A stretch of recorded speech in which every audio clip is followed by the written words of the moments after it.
what did a typical week look like for you?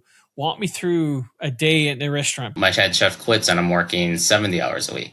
And it's not just 70 hours, it's 13 hours, it's 12, 13 hours a day of just, physically grinding work, right? I mean, you're lifting 40, 50 pound tubs of meat, you're, bringing everything in, you're taking trash out, you're, lifting dishes all over the place, you're wet, you're dirty. I mean, it's grueling mentally, it's grueling physically. And then of course, emotionally, I didn't get to see my daughter. I would literally leave before she woke up, and I got back home, I'm like dead tired.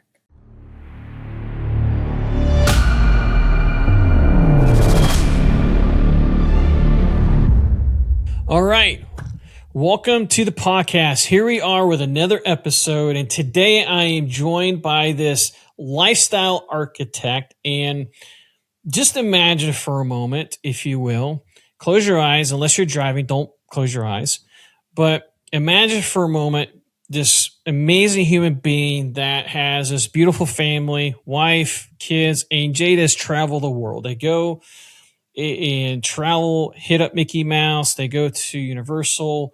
They do all these magnificent things, working 20 hours or so in their business. And they did this by design, right? So this person, this amazing human being that I've got to know for well over a couple of years now at this point, I have actually watched his journey. I've watched his social media, and it has been truly an honor to get to know this person, to watch the growth that he's achieved, not just in his business, but also, in my opinion, more so importantly, in his personal life and the growth he's had and the lifestyle that he has decided to implement into his life. Again, a lifestyle architect is what we're going to call this. This is what he's called himself. Built a $2 million plus business. That was a milestone he just recently hit. And he's smashing even further past that. So Ryan Kimura, thank you for joining me. Welcome to the podcast, my man. Thank you. Glad to be here. So yeah, man, absolutely. I'm really looking forward to finally digging into the story. Just before I hit record, you're like, yeah, man, it's been 3 weeks or so in the making. It's like, yeah, I know. Yeah. Hey, you know what the funny thing is? So I was messing around with AI like back and forth, and I kind of put in, what I do, for, a presentation I was about to do. And that's exactly what came up. It actually says lifestyle architect. That's what they presented it as. So I don't know. I guess you're just as smart as Claude is. No, it's smarter than me. That's funny you mentioned Claude, because I know in our private mastermind or chat, and that was a hot topic for today as of the recording, was Claude. Oh, super impressive. Yeah. Yeah. So, well, awesome. Well, let's dive into this, because there's so much to unpack here, but because of time limitations, sorry, audience, but because of limitations, I really want to dive into the meat of this. We call this lifestyle architect. Like I said before, you have a beautiful family, wife, kids. You designed this lifestyle by not choice. You decided to have this lifestyle, right? So tell me, lifestyle architect, what does this actually tell us? What that means to you, right? Because a lot of people throw that word around, right? They throw it around loosely, but what does it actually look like in your life right now? So I'm a full-time Amazon seller. I've been that way since 2022.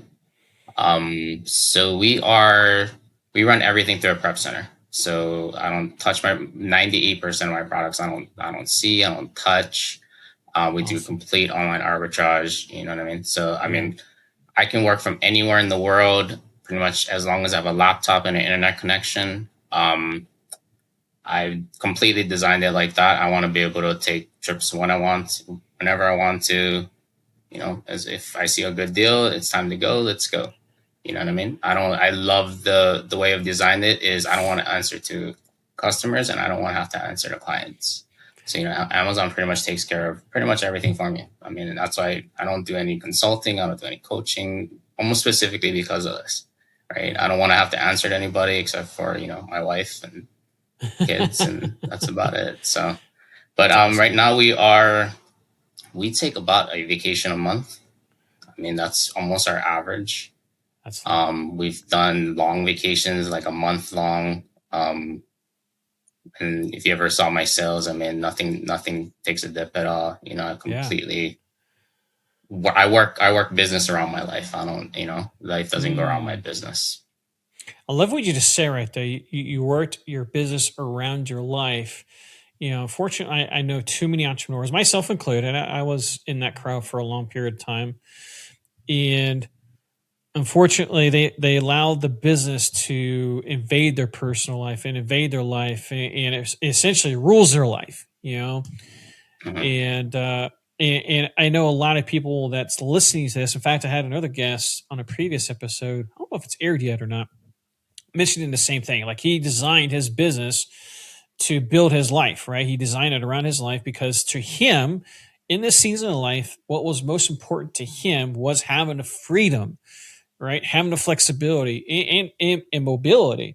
For whatever reason, those three words just really seem to be kind of the common theme lately, which is amazing because honestly, I really honestly believe that entrepreneurs or just people in general need to build this around their lives, because man, we're only given one life, right? And you being a father, you have two kids, right?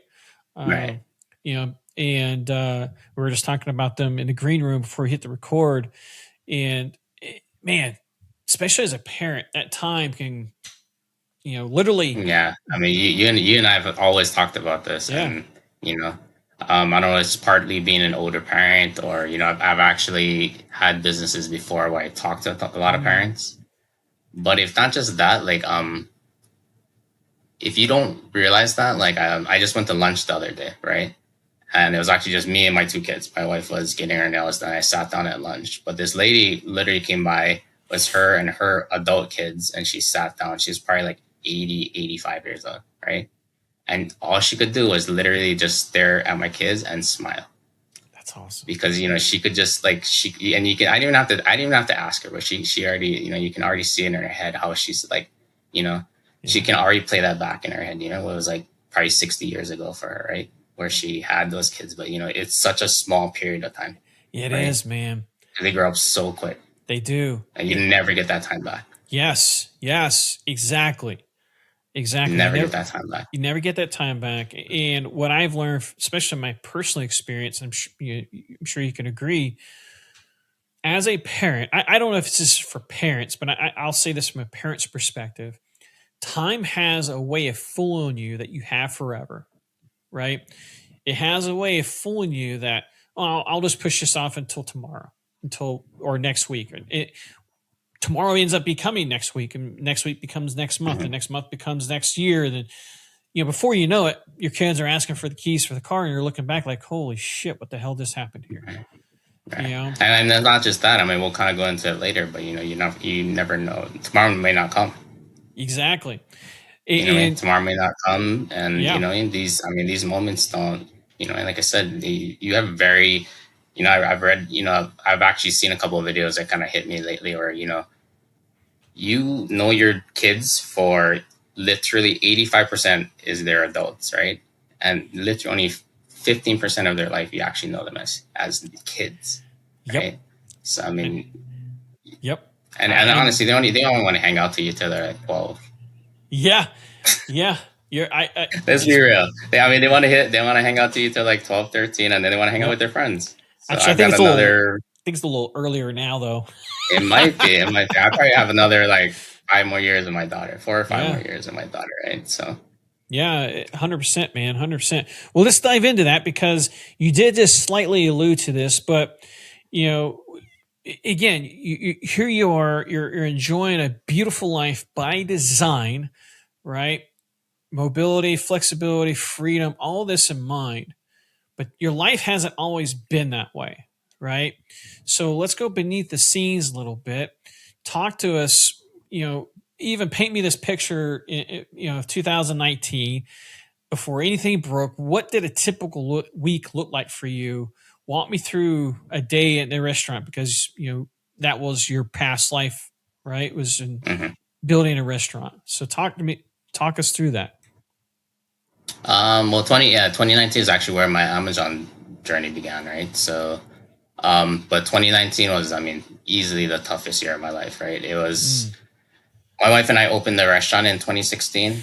It was a branch off of her own family's restaurant, so we were actually lucky enough to be able to use their name and actually be making money.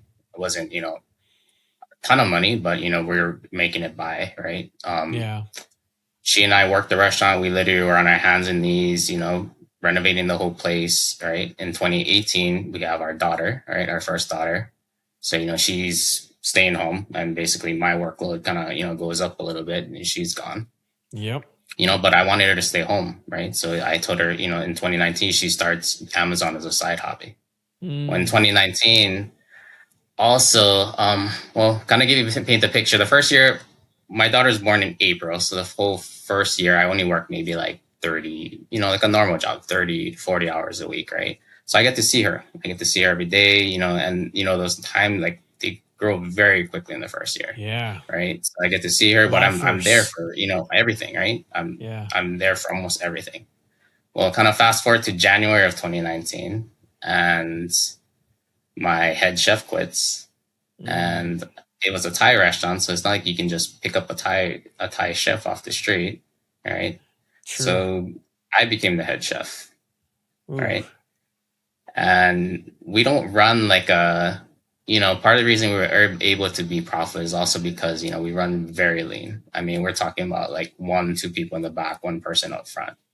So, it's not just, you're cooking, like you have to prep, you have to clean, you have to make sure, every inventory, plus managing the actual restaurant. Right? So I'm still, running in the front, taking care of customers, right?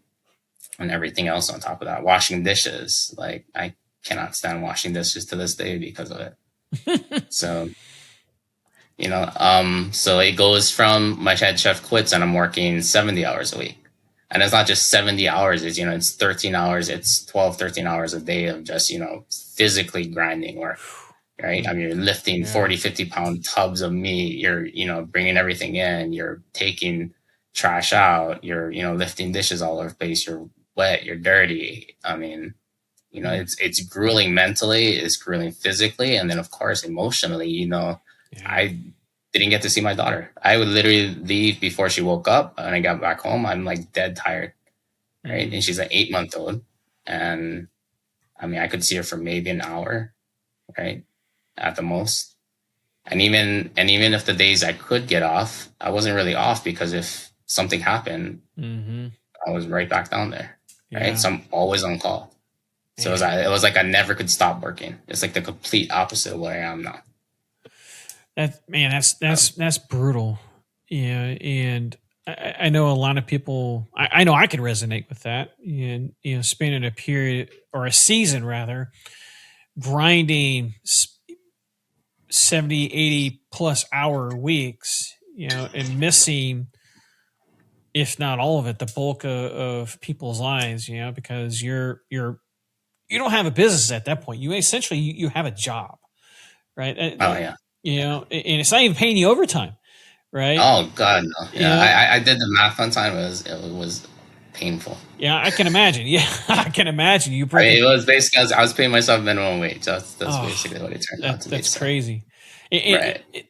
And now, I think you mentioned this, but now you throw in the mental, drain of this, the psychological drain of this. Like there's just so much more that factors into that wage, right? That makes that minimum wage just degrade much more, because, not only you just spend your time there, but when you're not there, you are there mentally, because you're thinking about things that probably are going wrong. You're probably getting texted, or you're getting calls. Hey, this broke, or this went down, or this customer's, upset. Right. So you really never truly leave. You're right? On 24/7, right? Yeah, 100%. So let me ask you, man, how, 70, 80, 90 hour weeks, how long can a person survive like that before something breaks? I mean, I've always been able to work hard, right? I mean, I've always been mentally able to push through, a lot of things, right? I've had my own businesses since 2002. So I mean, it's been, 25 years plus. So I've always been able to grind through, but I mean, it's a little bit different when you know you have a kid at home, right? When you have a kid, it's like when before it was like I'm not missing anything, right? I've got nothing at home. My wife might be working or something like this, but I mean, I don't have anything else at home, right? When you know you have a baby at home, and you know she's within the first year or two of her life, right? I mean, you're missing a lot. Yeah. Like I'm very well aware of how much I was missing. I was literally missing first, right? I was missing first things that she's doing. I'm missing her, when she was about 7 months old. So, I'm missing her, standing up for the first time, right? Things like that. And you just don't see it. I mean, you don't get to see it. Never, and you don't get that time back either. So. Yeah, I agree, man. I agree. Thanks for sharing it. And I know I can personally resonate with a lot of what you said. When our kids were, your kids' age, man, I was still a W-2 employee at the time, working 70 plus hour weeks, plus building other businesses, which I eventually took full time, like what you're doing now, right? And man, there's so many moments that were missed, so many first times and so many last times, right? You talk about the first times, but there's also last times. You don't really realize they're last times until it's gone, right? Right. And it's painful, man. It really is.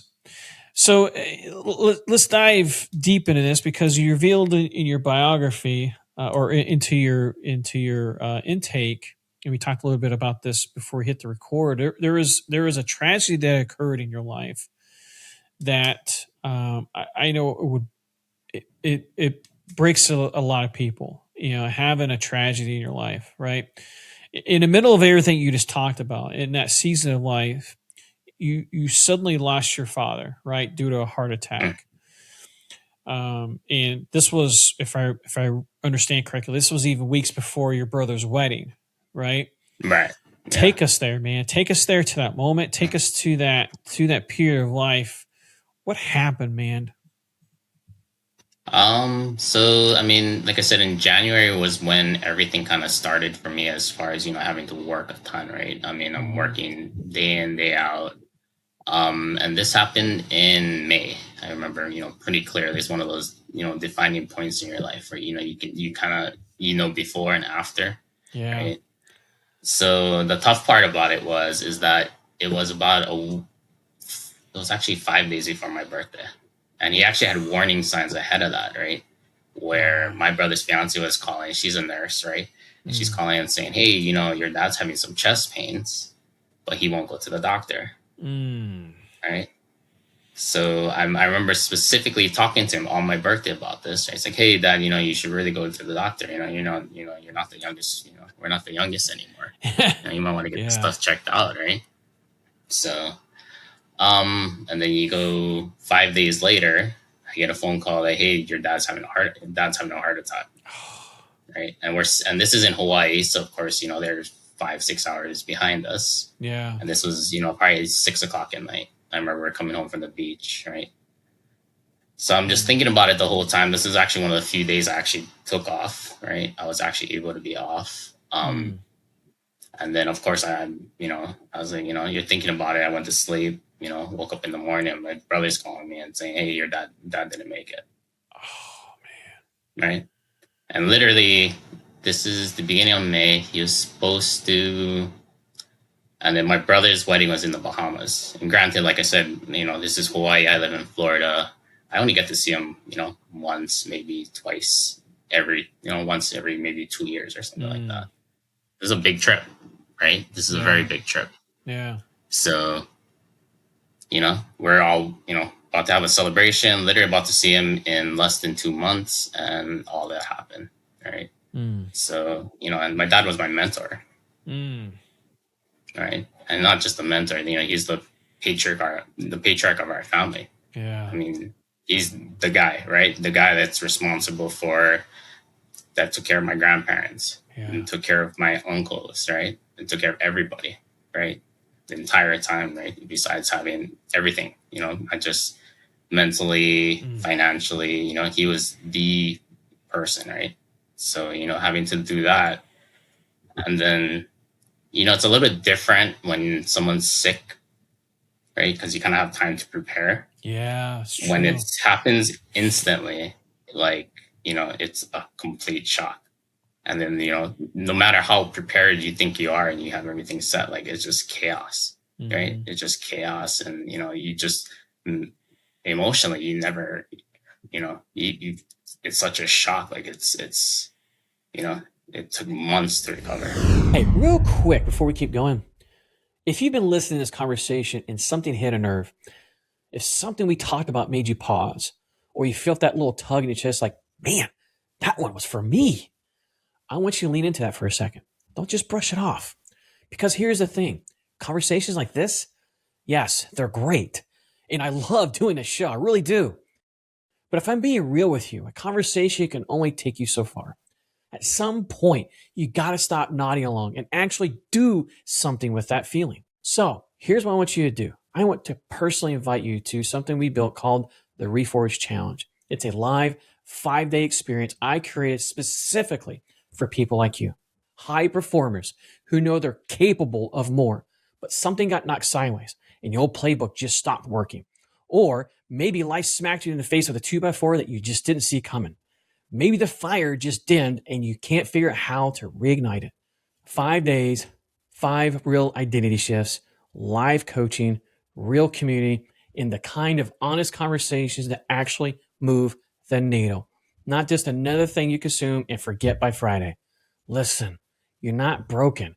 You're just in between versions. And I'd love for you to come see what we've built.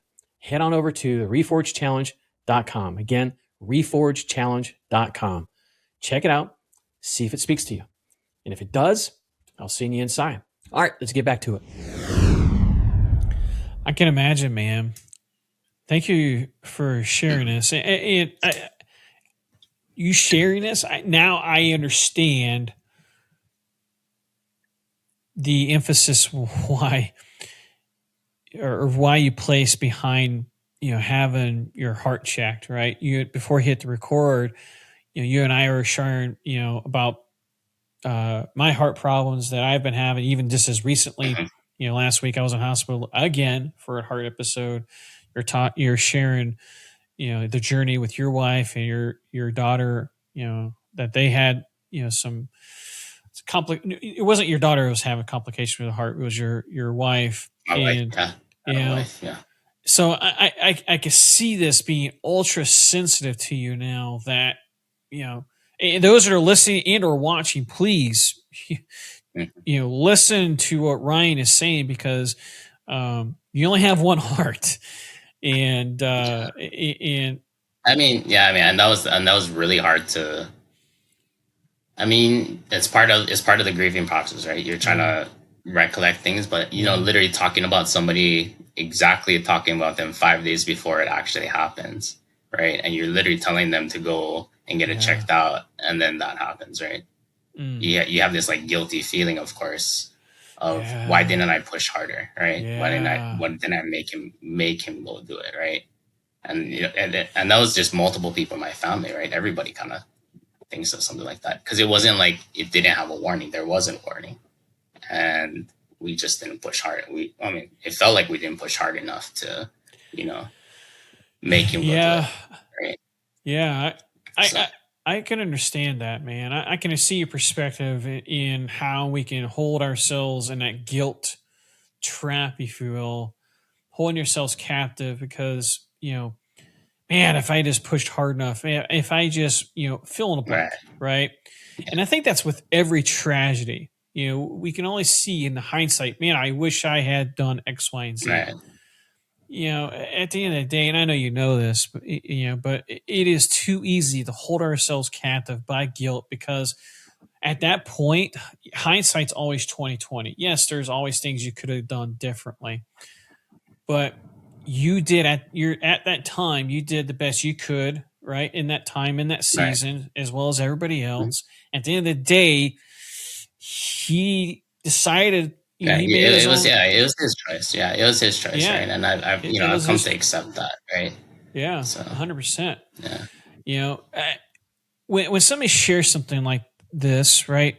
I always want to ask this one question: I would love for you to share your favorite memory of your father, man.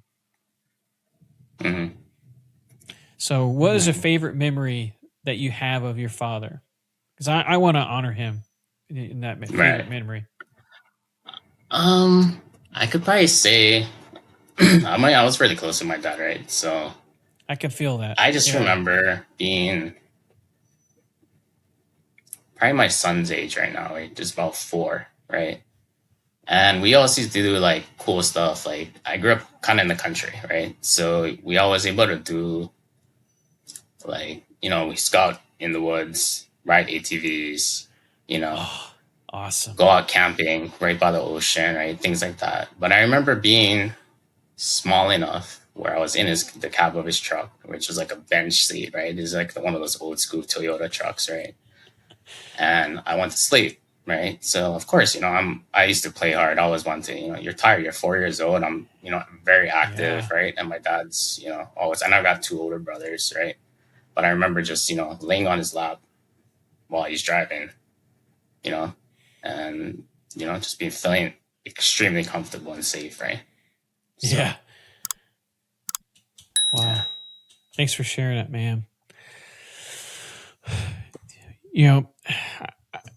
I hope that everybody that's listening or watching really understands the magnitude of time and the time that we have left with our loved ones, and don't waste it. Don't take it for granted. We don't ever know when that last phone call is going to be, that when that last visit's going to be, that last hug, that last anything is. And so, be where your feet are. When you're in a conversation with somebody, be where your feet are. And that's something I've been. Yeah, absolutely. Yeah. Be present. Exactly. Yeah, exactly. It's something that I'm also, really working on. You always have your phone everywhere, but I'm trying to actually like put my phone away. So, when I'm playing with my kids or, I'm with them or something, I'm with them. Yeah. Right. So, because you just never know. So, yeah, 100%. And do you think that's even, well, talk to us about that. I love what you just shared right there. Do you feel in today's age, it is incredibly hard to be present? Oh yeah, very much so, right? Because we're always connected, right? We're always connected, and the nature of our business, especially, is that there's always another email or a sales popping up, or something's going wrong. Might be or you just want to check your sales, right? You want to check your sales. You're looking at your Amazon app. You want to check your sales, or see how much money you made for today, or you got to be moving money around between different places, because that's the nature of our business. But I mean, it is extremely hard, right? So it was one of those things that even with my dad, right? Back then, I mean, we didn't have phones, we didn't have pagers, we didn't have anything of that sort, right? So when we were together, like, of course, he was always fully focused on us. Yeah. Because he didn't have to, be distracted by anything else. Yeah.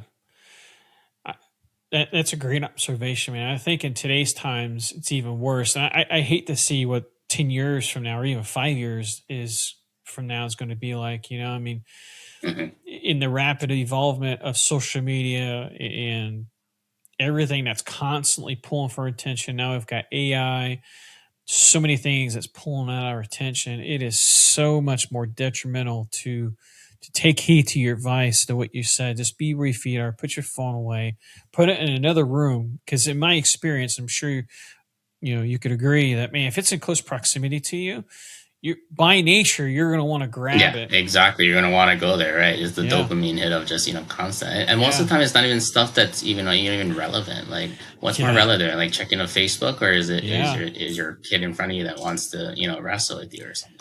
Yeah. Right. It's not even, if you put it in that context, like, it's not even close. Like, you should, put it in another room, put it in a drawer or something else like that.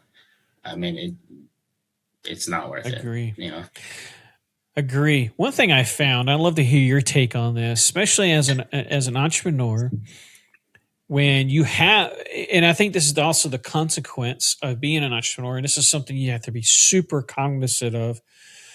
When you're an entrepreneur or business owner, especially for you, you're a serial entrepreneur, I think it becomes easier to fill the time with to your point, unnecessary things that aren't critical, but you just pick up your phone just to fill the void of that time, right? Mhm. Whether it's checking your sales or it's looking on Facebook or YouTube, unless it's listening to my content or consuming my content. Totally kidding, kind of. But on a serious note, I personally found myself falling victim of finding things to do to fill the void of time where I should have been taking that time to do other things that I should be doing, either as a husband, as a father, or to do other things that's fulfilling to fill that void. What are your thoughts on that? Oh no, absolutely. I mean, it's one of the things that I talk to people a lot about, because people want to know, how do I do the amount I do in literally, mostly like, half to a third of the time of what other people are doing, right? And it's because I think the top two things is being consistent, number one, and number two is focus, right? So being focused is, a huge thing. Like, you got to be able to, put all the distractions away. I put my noise canceling headphones on, and when I'm working, I'm working. Like, I want to be productive. I'm where my feet's at, right? So if I'm working, I'm fully focused on what I'm doing. Like, I want to get done, and I put hard stops to things, right? So instead of, if I say I'm not going to give myself 8 hours, I give myself 4 hours, right? I'm not going to take 8 hours to do something. If you give yourself 8 hours, you're going to use 8 hours, right? I mean, if you give yourself 4 hours, use 4 hours. And honestly, the funniest thing is the way I realized this was, like I said, we go on vacation quite a bit, right? I mean, a lot. So, I'll take a cruise or something like that. And, I'll go on a cruise ship, but of course, cruise ship internet sucks. So, and I don't want to be working when everybody else. Like, I want to take a vacation. So what I started doing was if I had a cruise coming up, I had, a certain amount to spend that week, I would just push it up a week, right? So let's say like I had $25,000 I was supposed to spend while I'm on vacation, right?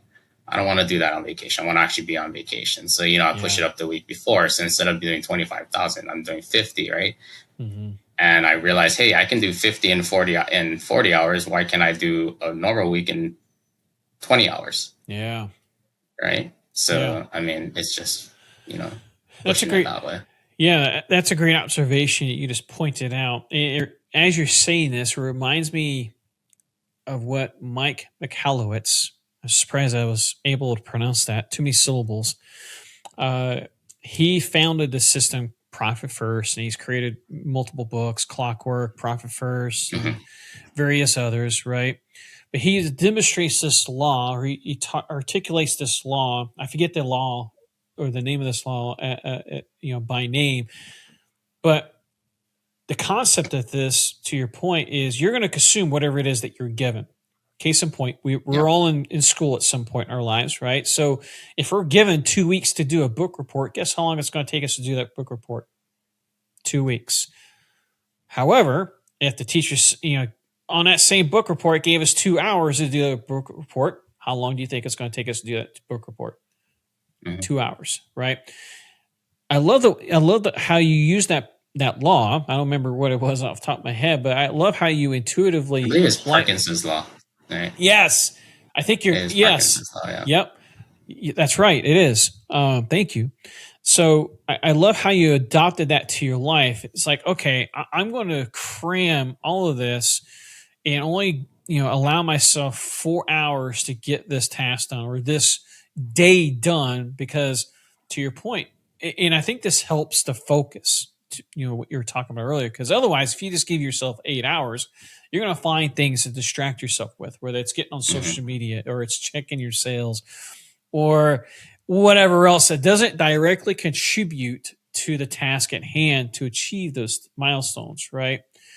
That's gold right there. And this allowed you to build the lifestyle you have, the lifestyle architect, right? Right. I love that, man. Before we get much further, because I want to just go back a little bit, because I think we got a little bit ahead of ourselves, because there's something that you brought up in your guest intake that I want everybody to really listen to, because talk us through, going back to your father. He passed away, suddenly, if I remember correctly, I don't know if I heard this, but you weren't even able to tell him, you weren't able to tell him goodbye. You were able to have that last conversation with him. I personally know how that feels, and not once or twice, but I've had that multiple times in my life. But walk us in that season of weeks or even months, if you want, of what did life look like for you in that season? I mean, did you take time off, or did you just? No, I mean that was one of the wake up calls too, right? So I was able to. I took that day off, right, when I found out, of course. I mean, I got that day off. Somebody was able to cover for me. But literally, I was right back in the grind the day right after that. I mean, I was literally in the kitchen with tears in my eyes, trying to, just get through the day, right? And it was, I mean, I couldn't tell you exactly how long, but I mean, it was a long time, right? I mean, like I said, when you have somebody who dies that suddenly and is that important to you, I mean, it takes a while to process that, right? Yeah. So, yeah, I mean, it was months. I mean, it was easily months before, I was okay. I can imagine, man. I can imagine. So, let me ask you this. I mean, especially in that season, it sounded like, if I'm understanding correctly, you used your outlet, if you will, was your job, your business, to distract you from grieving, right? So talk to the Ryans out there that might be in your shoes, that that suffered a tragedy. And there's actually a phrase I associate with this is disorientation, right? This disorientation is where you initially get slapped in the face with this 2x4 by life, either by a tragedy such as what you suffered or anything in nature. And we don't initially want to recognize what's happened. So we would choose things to distract us. Otherwise, we have to face the emotions, right? We have to grieve that. We have to process those emotions. So talk to the Ryans that are out there that maybe has suffered a similar tragedy. How would you coach them, or how would you navigate them through this season that you experience in their life? Right. I mean, I tell people this all the time. I don't think you ever miss anybody less, right? I think you just learn how to deal with it better. Agree. Right. So it's not like I miss him any less. Is that I've just learned how to deal with it better, right? And it just takes time. Like honestly, it was rough. I mean, having on top of that, I was already like I said, mentally drained, physically drained, right? And then you turn on something like that. I mean, it was brutal. I mean, absolutely brutal. I can't think of a harder time in my life. But I've had thank God I had good friends, family, that reached out, calling me every day. Hey, are you okay? Yeah, so kind of talking through it. And honestly, I don't think anything really helps it until it just time. Like it just have to have time to just work through it, right? There's no magic elixir for something like that. Like I said, you have no preparation for it. So you just kind of have to grind, you bear down, make sure, hopefully you have, a good enough support system where you can at least talk it out, right? Yes. And, you have people checking on you. Yes. Right? If you have that, then, it makes things a lot easier. Yeah. Just to be able to hear somebody on the voice saying, hey, how are you doing? I agree, man. I agree wholeheartedly. I so appreciate that you pointed this out, having a good support network and not allowing yourself to be inside your head. That is the last place you need to be, is isolated, being stuck inside your head. You need people around you. In fact, when I was in the hospital last week, man, I try to keep it on a down low, because despite popular belief, I don't like being in the spotlight. I don't like the attention, right? Despite what I do and so forth. I know it's kind of counterintuitive, Okay. but you're one of the key people that sent me a text. Hey man, hope you're doing well and so forth. And so it's having people like you in your life to champion you, check in and make sure you're doing okay. By the way, I want to tell you this in person. Thank you so much for your message. I really do appreciate that. And it really makes you appreciative of the people you have in your life to champion you through different seasons, Oh, right? absolutely. Yeah. 100%. And to everybody else listening out there, it does, you don't think that it means a lot to people. It does. Agree, man. Even if it's just a text, right? Even if it's just a text or, or something else like that, it could mean a lot. It means a lot to somebody, right? So, 100%. I tell this to people all the time, it's not, you should judge people by what happens when the worst comes around, not when, it's the best, right? Yes. Who shows up at the funeral? Now, everyone wants to show up at the wedding, but who shows up at the funeral? Ooh, man, that's deep, dude. I love that. I love that. Well, speaking of which, you said something a lot of people, in addition to everything else that you just like dropped on us, like, so you dropped some really good bombs here. I really, really hope that people are paying attention and listening. I know I've needed some reminders, and it's been amazing hanging out with you. But you said something I think a lot of people, myself, that needs to be reminded of us, that a lot of people need to hear. Success without time is failure, right? When did that truth hit you? Was it instant after your dad passed away, or did it take a while for that to sink in? I honestly, I think it was that whole year, right? Like having that entire year, and literally, like, it wasn't just I was working a lot. It was also the fact that, like, it wasn't like I could just leave. I owned the restaurant. It wasn't like, my name was on the lease. I mean, we couldn't just like pick up and leave. It wasn't like a job I could just be like, oh, I quit. Like, let me go home and get a new job, right? Like, I'm stuck here. Yeah. So it almost felt like prison. It felt like a prison almost, right? Like I could not get out of it. I mean, granted, we were making enough to get by, and but I mean, working that much, right? What's the point? You get to the point, like, what's the point? Like, why? Even if I was making 5 times as much, like, if I have 0 time to spend it with anybody that I love, then what's the point? Yes. Right? Yes. I mean, money is completely replaceable. Yes. But your time, you never get by. 100%. Never get your Real quick before we keep going, if you've been listening to this conversation and something hit a nerve, if something we talked about made you pause, or you felt that little tug in your chest, like, man, that one was for me, I want you to lean into that for a second. Don't just brush it off. Because here's the thing. Conversations like this, yes, they're great. And I love doing this show. I really do. But if I'm being real with you, a conversation can only take you so far. At some point, you got to stop nodding along and actually do something with that feeling. So here's what I want you to do. I want to personally invite you to something we built called the Reforge Challenge. It's a live 5-day experience I created specifically for people like you, high performers who know they're capable of more, but something got knocked sideways and your old playbook just stopped working.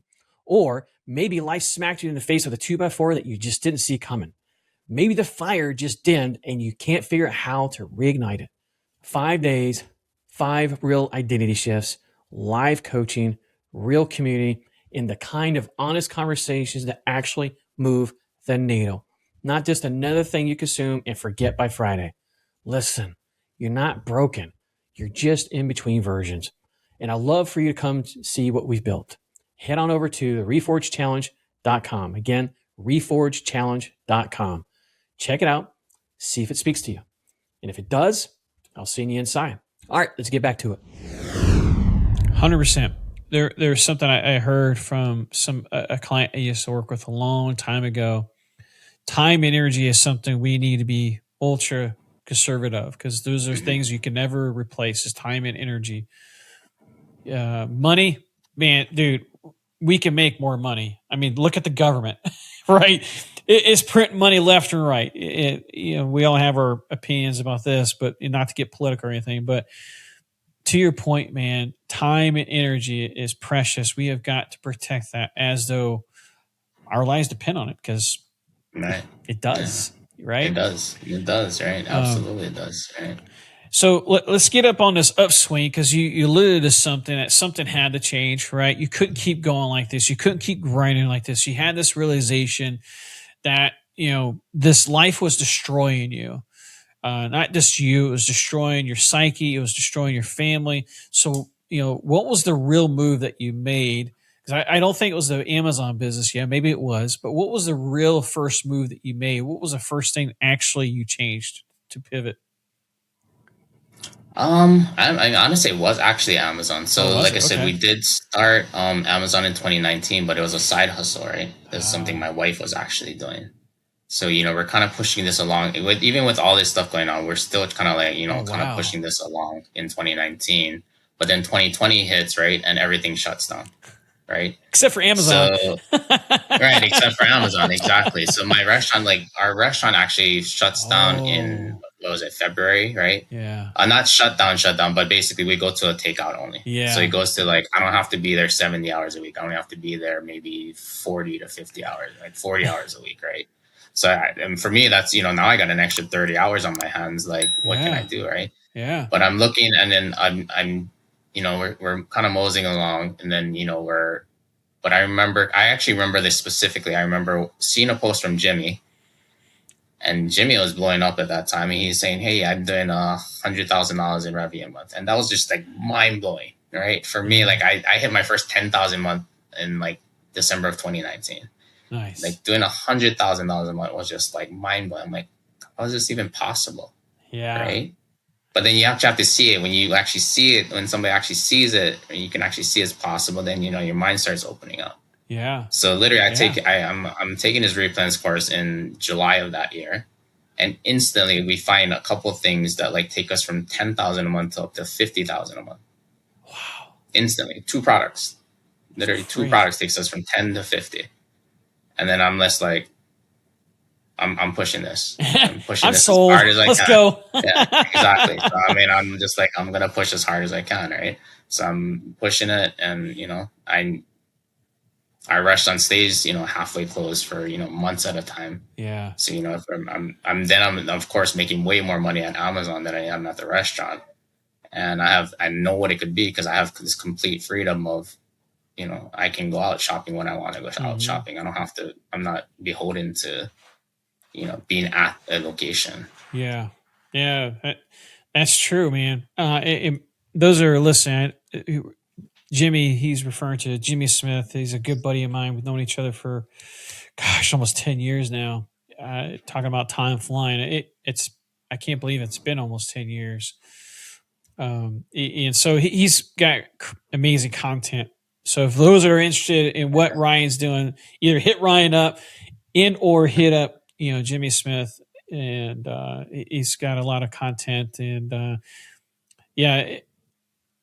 so at this point for you, it really became a proof of concept. You're like, holy smokes, this is possible.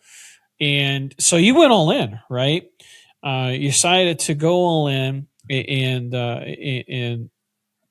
it is attack it full in. So that being said, when was this point you decided to, essentially shut down your restaurant, shut down that part of your life, that season, and fully focus on Amazon? I want to say we got a little bit more help around in 2021. My wife's brother started working at the restaurant. He started just running it. You know what I mean? He's ran her parents' restaurants and stuff before. So nice. He kind of brought us to running it. So I was almost, I was barely working anymore at the restaurant. So, and then of course I'm fully focused. I'm fully focused on Amazon. I'm fully focused on not going back to the restaurant. So I knew that, hey, if I can get, this as a full-time income, which I knew I could, right? And then I knew I could focus on that, then let's go all in, right? And so by 2021, and we were making full-time income already. And by the beginning of 2022, we're just like, our lease was actually up, but I was just like, we asked our brothers like, hey, do you want to buy the restaurant from us? Right? I mean, you're already running it. I mean, do you want to buy the restaurant for us? Right? And it wasn't even, we didn't even ask him for much. Like, we actually sold it to him for less than what we put in it.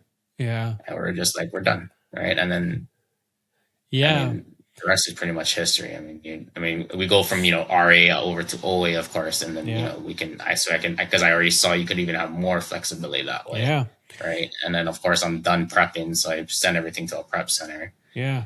So, yeah. Nice. So if I understood correctly, for you, it wasn't really about just getting as much as you want out of the business. It was merely like, hey, listen, I'm willing to sacrifice, whatever type of monies that we'd have received on the business, so we can move full forward in this new season. Revitalized peace, have a sense of fulfillment, happiness, joy. Right? You're willing to sacrifice whatever it took to kind of release that chain, because you're miserable, man. If I understood correctly, and I felt that. I know that life. I know that season all too well, unfortunately. At that point, you're willing to do whatever it takes just to get a bolt, a bolt cutter, and just cut that chain. Right. It ripped that Band-Aid off, right? You mentioned just briefly something, and I want to highlight this real quick, because you said this in your bio, but you also just briefly mentioned you can use leverage to make money, but you don't have to choose between financial success and being a great father and husband, which that hits a personal spot for me. So that being said, what does leverage look like in practice for you? Because a lot of, not just dads, but moms out there too, right, are hearing that, and it's like, okay, yeah, that sounds all well and good. It basically sounds like a fantasy for them, right? So what does that actually look like in practice for you? I've always had that limiting belief, thinking that, hey, you either have to choose one or the other, right? Yeah. Like, you can have this like successful business, or you can have, be a great dad, be a great husband, right? Yeah. And that's just not true. Like, is it really not true? Like, when you actually, the more I got into it, I saw, people just doing these really crazy numbers, and not just doing these crazy numbers. Like, some of them were like single moms, right? Yeah. There were, people running other businesses on top of that, and literally doing like 3 to 4 times of what I was doing. So, I of course got in touch with them. I network out with them. I pick their brains and see, okay, what are they doing that I'm not doing? Yeah. Right. And then one of the first things is prep. Like, why am I sitting here doing prep when I could literally just be sending it over to a prep center and paying, $1 a unit? And of course, here in Florida, I can't even get that dollar back on sales tax. So why am I not just sending it to a tax-free center? Right? Yeah. I don't have to touch it. Right. So instead of prepping all these units, then I could be sourcing and making more money. Right. And of course, we can leverage other ways with VAs and, better softwares. Right. Those are all leverage points that, you've got to always be looking out for and be able to push harder. I mean, I'm getting to the point where, I don't want to be an operator anymore. I want to be an owner. So, I'm leveraging more. Right. Now you're talking my language now. I don't know if I've talked about you, but yeah, but now I'm getting the leveraging of the buy, right? I'm getting a buying VA, right? On top of my sourcing VA and everything else. So, I can, and I'm doing 100% more than I was doing last year. I'm literally up 2x this year. That's crazy, man. Right. That's crazy. But I know to the person that's listening right now, they're probably like, I'm sure there's some that are still battling those limiting beliefs even after hearing you. You're right, and but I know firsthand how hard that is. I used to have that limiting belief, and sometimes it still, rears its head, right? But this is how businesses scale. This is how you see all the successful individuals that do really, really well for them, is because they bring in people that are smarter than them in very specific set of tasks, right? I'm not a marketing genius, but guess what? I have people in my corner who are marketing geniuses, and they work in a zone of genius, right? I have copywriters, I have social media experts, because I love speaking life into people. I love helping people win. I love just speaking, and just helping people win. And so you recognize that, right? You recognize, like, why am I sitting here prepping and sending products to Amazon? Because you recognize it as not only as a time suck, but also as an energy suck, which I can fully relate to that. So you saw an opportunity to leverage that, right? To leverage this. How hard was that, or how easy was that for you to let that go, for somebody to flourish in their zone of genius so that you could focus your zone of genius into something else? I mean, for something like prep, I mean, that was not hard to let go, right? I mean, I hated prep from the beginning. Like, I was just like, I think 90% of the people can resonate. Yeah, I mean, I'm sure a lot of people, and that's one of the main things most people are like, man, you don't get to touch most. I'm like, yeah, most of the products I don't touch. Like, I don't like, and it was also the stress of having, like, you have a house, you don't have a warehouse, right? You have these constant boxes coming in and out. I mean, it's just, you're always stressed. Like, it's literally right in front of your face all the time, right? Yeah, I mean, true. It's stressful. Like, and then you have to deal with all the, where do I do with all this cardboard? Like, where do I have to check all stuff in so it's organized? Like, I don't want to deal with all that stuff, right? So, I mean, it wasn't hard, and that part was not hard. And once that, I mean, honestly, once I got rid of prep, I mean, it was like the shackles were off, right? I wasn't even thinking about that. Like, you think about that kind of stuff when you're sourcing. It's like, oh man, I gotta prep all these things, right? But then once that's out of your hands and letting somebody else do it, then it's no longer, you're just like, let's go, right? Yeah. Then I can almost, like I tell people all the time, it's like the shackles came off. That's right. I could run. Yeah, that's a great point, man. You nailed it. The shackles are off, right? In the lean world, we call those bottlenecks. Where are the bottlenecks in your business, in your life, that is preventing you from moving forward, right? And so, yeah, for you, it was removing prep, and there's other things you've done too. You mentioned something in your bio that you attribute success to, right? Your one system routine that you attribute success to is to be generous and provide value, right? Always give more than you receive. And I love that phrase, that mantra, however, whatever you want to call that. But how does that work in business? Because I know there are a lot of people that's listening to this right now, and I too at one point in my life, because most people would think generosity and profit are like polar opposites. So how does that work in business? Right. It honestly just comes down to having an abundance mindset, right? Ooh, like yes. Yeah. I mean, honestly, you got to understand, like, it's a blue ocean out there. You know what I mean? Yeah. I mean, I've given, people have given me every big thing that's happened to us, especially in Amazon, has always been because of our network, right? Yes. It's always because, I was able to network. And then sometimes it's just little things that you just, don't even realize sometimes, right? But you should always, like, whenever I stumble upon something, really good, like maybe some kind of loophole or, some kind of software or something like that, right? I always want to share it with, my network, right? So they can benefit from it. Why am I going to gatekeep, right? I'm going to sit here and gatekeep it. What for? What? Right? I'm a hope, and I network with other people that have the same mindset. That when they come upon stuff, then they want to share it with me, right? And then we can all grow together. Yeah. Honestly, it's a mindset. If you're going to sit here, especially in e-commerce, and have this mentality of, you want to keep everything to yourself, and you can think you can do this by yourself, like, you're going to fail. You're not going to make it. I can almost tell you that off that. I agree wholeheartedly, man. And I think the first half of my life, if not longer, my mind was programmed on lack. That was just the way I was programmed, and not by malintent.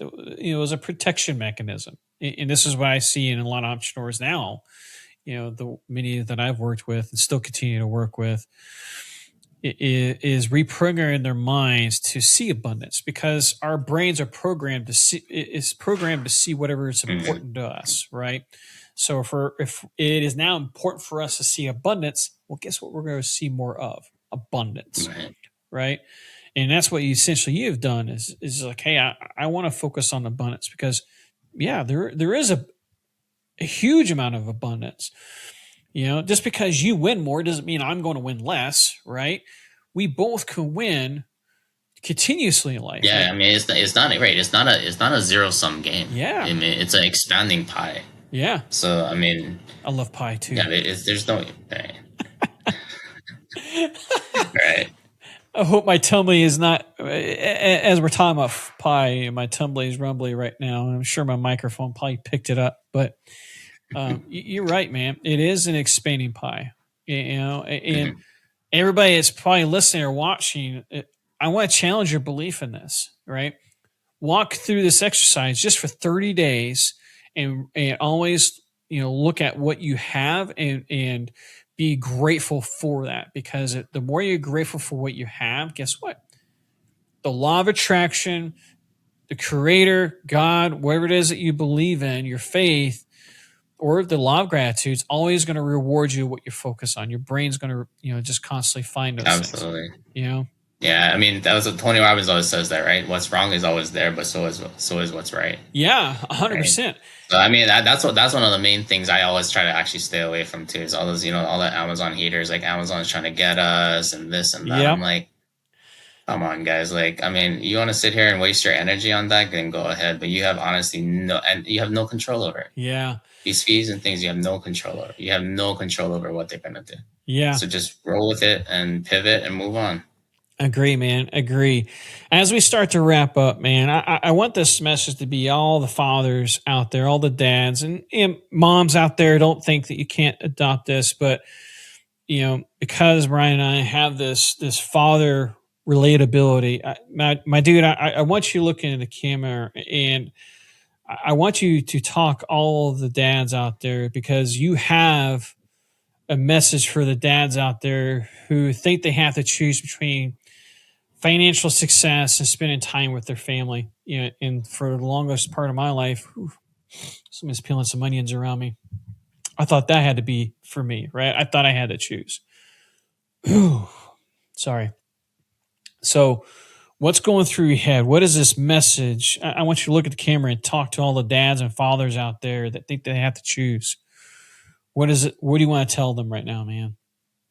I mean, I want to tell them, like, I mean, you're capable of a lot more, right? So just, focus, keep pushing hard. I mean, but, be present. I mean, we talked about this earlier, right, Karl? Like, I mean, be present of where you are. So, if you're going to be at work, then, be at work. And I can almost guarantee you can do a lot more in a lot less time. And if you can do that, then that means you have more time for your family. You have more time to be a dad. You have more time to be a great husband, right?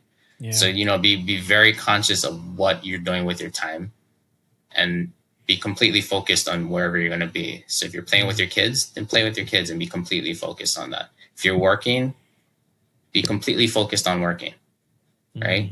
On either that your 9 to 5 or your business or whatever it is. If you can be completely focused and give yourself, a deadline, a hard stop of when you need to get done, then, you can get a lot more done in a lot less time. And if you can do that, you can literally have both. You can make your money and you'll have enough time to, spend time with your family. Man, thank you so much for sharing that, dude. I know it hit me right in the feels, as you're talking through that. And as I was reading, my notes for this, I couldn't help but, reflect back on, the 2019 version of you. Well, the same version exists for me, ironically, in that same time, because I think almost every entrepreneur in that time, especially in the e-commerce space, that's, all they knew was just grinding it in their businesses. And for me, I had too many businesses that was taking my focus. So thank you for sharing that on your heart. and just how you show up for your wife and your kids, I can personally see that is really important for you, and I honor you for that, my man. It As we start to wrap up, my dude, I got some rapid fire questions for you, some of which I've kind of prepared you in the green room. But in this season of life, what does grit mean to you, man? I mean, just the perseverance, right? And be able to dig deep, right? Yeah. I mean, you just gotta. I mean, it's gonna come. It's gonna hit you. I mean, there's gonna be stuff in the future. I know it's gonna come up, but knowing that you've already been through the fire already. You've already done it. But even if you are going through one of the the hardest times, they know there's a light at the end of the tunnel, right? But you just gotta keep pushing forward. Yeah. Agree, man. It reminds me of a phrase that one of our previous guests, her mantra that got her through some tough seasons. She uses it to this day. This too shall pass, right? Whatever it is that you're dealing with, this too shall pass. And that's every day, every minute. This too shall pass, right? And I know in that moment it's hard. I know it is. So, as a high achiever, as a leader, there's always talks about adding new processes, new systems, new beliefs, new things, adding. But especially now in my, in this season, I have been more focused on subtraction, addition by subtraction, if you will, because growth also requires that. So what in your life, whether it's a belief, maybe something you had to unlearn or unbelieve, yes, I know that wasn't grammatically correct, but what is something you're actively or had to remove in your life to remove that friction so you can move forward or level up? Good question. I mean, think about that one. I mean, the limiting beliefs is one of them, right? You just really gotta get rid of that. I mean, you've really got to get out there, and part of that is just getting out there and networking, and honestly, like seeing what's possible and see what other people are doing, right? And then you can then you have social proof, right, of what can actually be done, right? And it doesn't have to be specifically even in your framework, right? It could be other people. I mean, you can look at other people and see their success stories and see where they came from, right? And then you can kind of apply it to yourself, or you can see, hey, they came from a lot harder circumstances, and look how hard they've pushed through, right? Oh, 100%, 100%. Look around. You think you have it hard.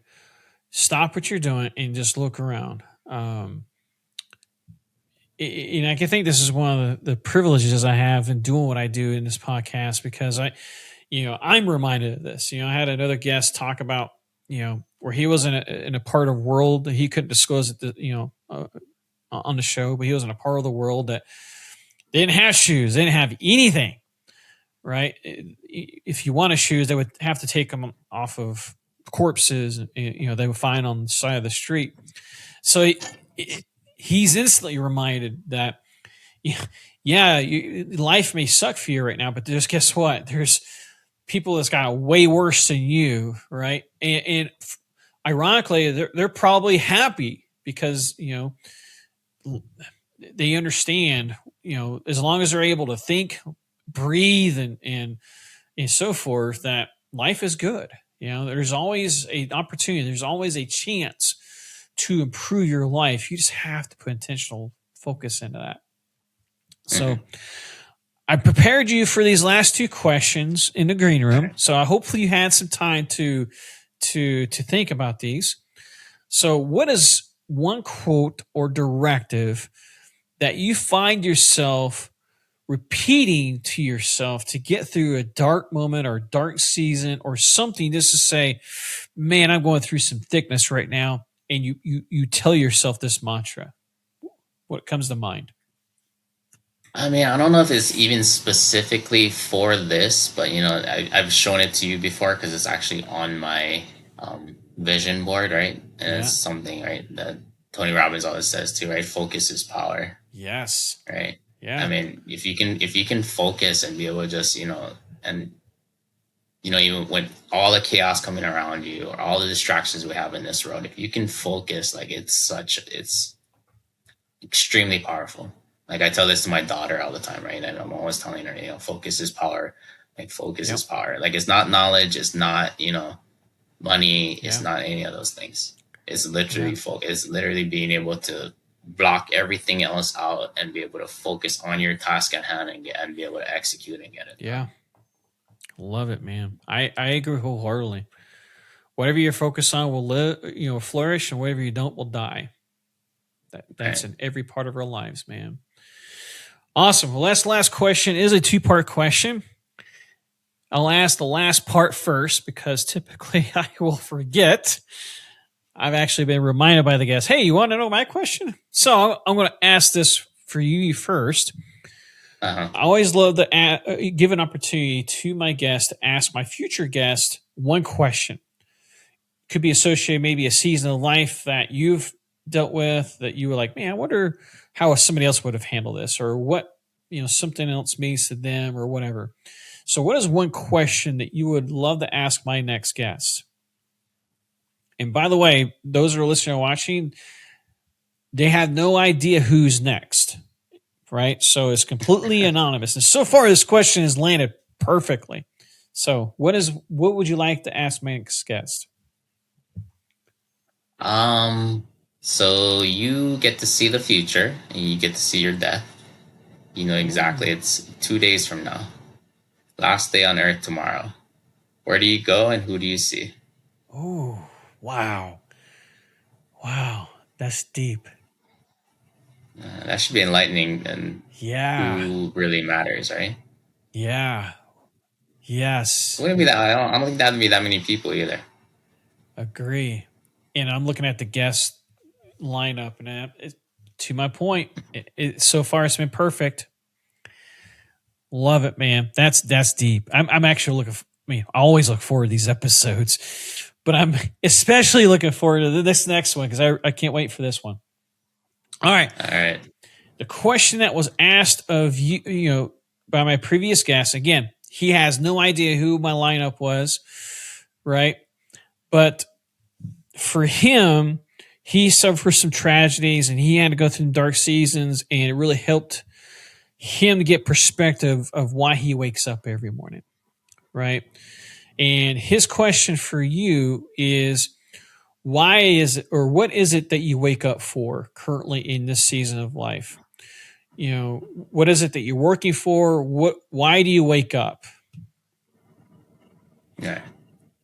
I mean, that was a pretty easy one, right? I mean, kids, wife, the people, right? The people are closest to us. I mean, it's easy, right? I mean, you wake up for them, and just, and the other part is, I really enjoy, I enjoy our business. Like, I still enjoy the sourcing part. I still, I think it's a treasure hunt. Like, I enjoy that part. It's a game to me. Yeah. So I can't wait. Sometimes I can't wait till Monday to, wake up and, get on the computer and, see what, see what I can do, see what I can find. Right. But I mean, at the end of the day, I mean, it's for, all this, even the financial success is not even for things, right? It's for experiences and for, to be able to provide for, we talk about orientation, right? I mean, where we're going to go, right? Yeah. I mean, that's, it's for them, right? It's for them to, and like I said, not to buy things. Like I said, it's for experiences and to buy time, right? You can, that's one of the best things I think of, financial success is you're able to buy time and buy convenience, right? Yeah. Agree, man. Agree. Thanks for sharing that, dude. All right. So, Ryan, my dude, thank you so much for not just giving us this highlight reel, this lifestyle architect, right? This lifestyle architect that, that has a business that's doing, now over, they're smashing 2 million a year. And you're working 20 hours or less, taking monthly vacations, doing all of these things and deciding, not choosing, but deciding to design your life around your business. Thank you so much for not just sharing that, but also allowing us in this journey of sharing the the tragedy, the heartache, the journey that it took, of you breaking and sharing that, man, because too many times people look at the highlight reels and like, well, that must be nice. Well, okay, right. This is why I do this show, is because I want to give people hope and perspective. Like, look, we all have our stories. We all have our thing, and not that yours is any worse than mine or mine's any worse than yours or anybody, right? But we all have our own story. So, if we too can overcome, if we too can achieve things out of nothing, then please let these stories inspire you, give you hope for a better life. So again, my dude, I honor you for allowing us to be part of this journey for the last, well, now over an hour. So thank you. I really appreciate it. So for the Ryans or many other types of Ryans that are out there listening who wants to connect with you, like, man, I so resonate with your story. Thank you for sharing this. They want to be a part of your journey. They want to follow your vacations. Where can I connect with you, man? So on X, at Arbitrage Life. Nice. And then actually at the same handle actually on Facebook. I actually have a Facebook page with the same thing. So, you can message me on there. You can, that's probably the easiest way to get in touch with me. So, and, I appreciate you having me on, because like I said, it's easy to see, everybody wants to view, but, like they don't want to see what the climb was. So, the climb wasn't easy, and, this is off, but this is the fire that's, pushed me to get to here. So, yeah. 100%, man. No, I appreciate you sharing that. And we'll drop all your socials and contact information in the show notes. So awesome. So as you will know, I love to share this. If you've heard this show or if you've listened to this is going to be the first time, but I love saying this because I'm all about repetition. The more I ingrain this into people, the more I want this message to be shared. So to those listening and or watching, as you know, the gap between average and excellence is just action, especially imperfect action, right? So don't just listen to Ryan for this last hour. I want you just to take one thing that Ryan has shared today, whether it was Parkinson's law or anything that he has shared throughout this last hour. And there've been many bombs that he shared with you. Use it in the next 24 hours. That is my challenge to you, right? So be the reason somebody doesn't quit today, because there is a lot of people out there that needs you to share this episode with them. So be that reason. Don't keep this to yourself. Someone in your circle definitely needs to hear this message, to hear Ryan's story. So please be that someone in their life. So again, Ryan, thank you, my dude, for stepping into the arena today, my man. All right. Thank you, Karl. My pleasure, man.